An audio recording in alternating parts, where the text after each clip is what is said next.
Hey guys, welcome to Tutorial Guru. Today I'll be showing you how to delete Facebook account on your iPhone. And let's dive right in now. To delete your Facebook account on your iPhone, first open up the Facebook app. And after opening your Facebook app, you'll be able to see the menus icon on the bottom right corner of your screen. Tap on that menu icon, and over here on this interface or on menu on the top right corner of your screen, you can see there is the settings icon at the top right corner.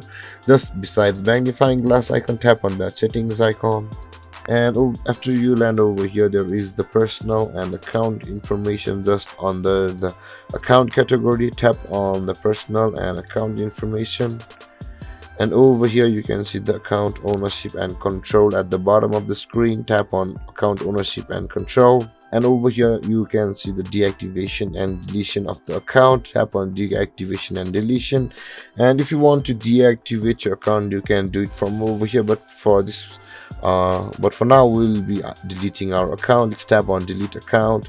Let's tap on continue to account deletion, and after that you can give your reasons to delete your account, but will not be giving any reasons. Let's tap on continue to account deletion. You can choose to deactivate your account from over here, by which you will be able to use the messenger. You can save your post in your archive, you download your information, transfer your information, and tap on delete account. And over here you'll be required to enter your password, and after you enter your password, tap on continue, and then your account will be deleted on your iPhone. And there guys, this is how you delete your Facebook account on your iPhone. And if you have any confusions or questions regarding the topic, don't hesitate to comment in the comment section below, and don't forget to like, subscribe, and hit that bell icon for more videos. Thank you for watching guys. Peace.